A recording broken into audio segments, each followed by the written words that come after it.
ഇനി ലോകത്തെ സ്നേഹിച്ചിടുവാൻ ഒരു കാലത്തും പോകയില്ല ഞാൻ.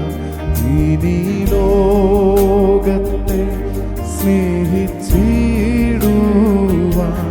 ഒരു കാലത്തും പോകയില്ല ഞാൻ.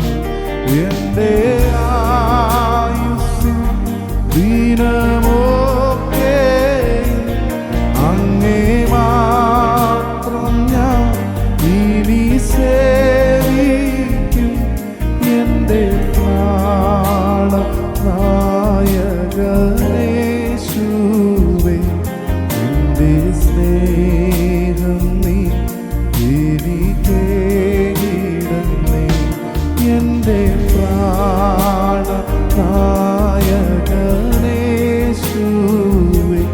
നിന്റെ സ്നേഹം നീ എനിക്കേകിടണേ. ഈ പ്രഭാതത്തിൽ എന്നെ ശ്രമിക്കുന്ന ഏവർക്കും വേഗം വരുന്ന കർത്താവായ യേശുക്രിസ്തുവിന്റെ നിസ്തുല്യ നാമത്തിൽ എന്റെ സ്നേഹവന്ദനത്തെ അറിയിക്കുന്ന ഇന്നത്തെ പ്രഭാത വചന ചിന്തയ്ക്കായി വിശുദ്ധ തിരുവെഴുത്തിൽ നിന്ന് ഒരു വേദഭാഗം നമുക്ക് വായിക്കാം. എഫേസ്യരിലെ 3-ാം അധ്യായം 18-19 വാക്യങ്ങളെ. നിങ്ങൾ സ്നേഹത്തിൽ വേരൂന്നി അടിസ്ഥാനപ്പെട്ടവരായി വീതിയും നീളവും ഉയരവും ആഴവും എന്തെന്ന് സകല വിശുദ്ധന്മാരും കൂടെ ഗ്രഹിപ്പാനും പ്രാർത്ഥിക്കുന്നു. അപ്പോസ്തലനായ പൗലോസ് എഫെസോസിലെ സഭയ്ക്ക് എഴുതുന്ന ഈ ലേഖനത്തിന്റെ 3-ാം അധ്യായത്തിൽ നമ്മൾ വായിക്കുന്നത് ഒരു പ്രാർത്ഥനയാണ്. 6 കൂട്ടം കാര്യങ്ങൾക്ക് വേണ്ടി താൻ പ്രാർത്ഥിക്കുന്നതായിട്ട് കാണുന്നു. അതിലെ 3-ാമത്തെ വിഷയമാണ് ഇവിടെ വായിച്ചത്. നിങ്ങൾ സ്നേഹത്തിൽ വേരൂന്നി അടിസ്ഥാനപ്പെട്ടവരായ അതിന്റെ നീളം, വീതി, ഉയരം, ആഴം എന്നിവ ഗ്രഹിപ്പാനായി അവർക്ക് വേണ്ടി പ്രാർത്ഥിക്കുന്നതായിട്ട് കാണുവാൻ സാധിക്കും. അവിടെ 2 കാര്യങ്ങളാണ് മെയിനായിട്ട് കാണുവാൻ സാധിക്കുന്നത്. ഒന്ന്, അവരുടെ ഉള്ളിൽ ഒരു ഇൻസൈറ്റ് ഉണ്ടാവുന്നതിന് വേണ്ടി പ്രാർത്ഥിക്കുന്നു.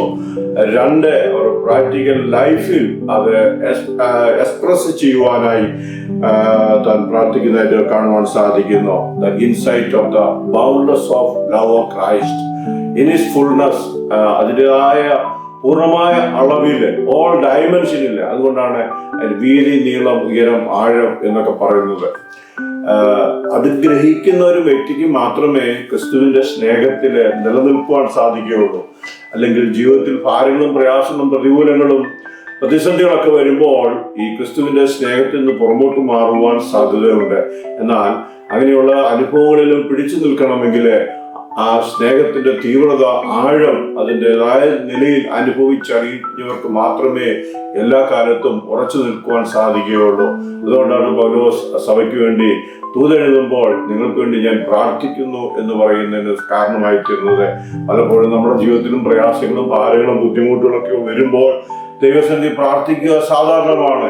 നമ്മൾക്ക് രോഗം വരുമ്പോൾ, ഡോക്ടർമാർക്കൊന്നും ചെയ്യാൻ സാധിക്കാതെ വരുമ്പോൾ, മെഡിക്കൽ സയൻസ് പരാജയപ്പെടുമ്പോൾ എല്ലാവരും ദൈവസന്നിധിയിലേക്ക് കടന്നു വരുന്നത് നമുക്ക് കാണുവാൻ സാധിക്കും. എന്നാൽ ജീവിതത്തിൽ എല്ലാം തികഞ്ഞ ഒരു സമയത്ത് നമ്മൾ ആഗ്രഹിച്ചൊക്കെ നമ്മുടെ കൈപ്പിടിയിൽ എത്തുമ്പോൾ നമ്മുടെ എല്ലാ ജീവിത സുഖ സൗകര്യങ്ങളുടെ മധ്യേ പലപ്പോഴും നാം ദൈവത്തിൽ ആശ്രയിക്കുന്നതിനോ ദൈവസ്നേഹത്തിന്റെ ആഴം മനസ്സിലാക്കുന്നതിനോ ഇടവരുന്നില്ല. പലപ്പോഴും നമ്മൾ സഭയിലും ചർച്ചിലൊക്കെ വരുന്നെങ്കിലും മറ്റുള്ളവരെ കാണിക്കുവാൻ വേണ്ടി ഞാനും വന്നു എന്ന് കാണിക്കുവാൻ വേണ്ടി ജസ്റ്റ് വന്നു പോയി എന്നുള്ളതല്ലാതെ ദൈവസ്നേഹത്തിന്റെ ആഴങ്ങളിലേക്ക് ഇറങ്ങുവാൻ പലപ്പോഴും നമുക്ക് സാധിക്കാതെ വരും. എന്നാൽ ജീവിതത്തിന്റെ അനുഭവങ്ങളും കഷ്ടതയുടെ പ്രയാസത്തിന്റെ മധ്യേ സ്നേഹത്തിന്റെ ആഴം മനസ്സിലാക്കിയ വ്യക്തികൾക്ക് അവർക്കൊരു പ്രത്യാശയുണ്ട്. സ്നേഹത്തിന്റെ ആഴമായ സ്നേഹത്തിന്റെ നിന്ന് പുറത്തു വരുന്നതാണ് ദൈവിക പ്രത്യാശ. എൻ്റെ ഒരു പ്രിയ സഹോദരി, ഇവിടെ ഹോസ്പിറ്റലിൽ വർക്ക് ചെയ്യുന്ന സഹോദരി ക്യാൻസർ വാർഡിലാണ് വർക്ക് ചെയ്യുന്നത്. സഹോദരി കഴിഞ്ഞ ദിവസം സംസാരിച്ചവരോട് പറയുകയായിരുന്നു, ഞങ്ങള് പല പേഷ്യൻസ് അവിടെ വരാറുണ്ട്. എന്നാൽ ദൈവത്തിൽ പ്രത്യാശയുള്ള രോഗികളോട് വരുമ്പോൾ അവരുടെ ജീവിതത്തിലെ എത്ര പ്രതികൂല സാഹചര്യത്തിലൂടെ ആണെങ്കിലും കടന്നു പോകുന്നെങ്കിലും അവർക്ക് പ്രത്യാശയുണ്ട്. ഇവൻ അവർ കീമോ കൊടുത്തിട്ട് അത് എഫക്റ്റ് ആകുന്നില്ലെങ്കിലും അവർ പറയും there is a will of God എന്ന് പറഞ്ഞ് ആശ്വസിക്കുവാന്, ഒരു നല്ല പ്രത്യാശയ്ക്ക് കാരണമായി തീരുവാന് അവരുടെ ആഴമേറിയ ദൈവസ്നേഹം. കാരണം ദൈവം ദോഷത്തിനായിട്ടൊന്നും ചെയ്യുന്നില്ല, എല്ലാം നന്മയ്ക്കാക്കി കൂടി വ്യാപരിക്കുന്നുള്ള അവരുടെ തികഞ്ഞ വിശ്വാസത്തിൽ നിന്ന് പുറത്തു വരുന്ന വാക്കുകളാണ് അത്.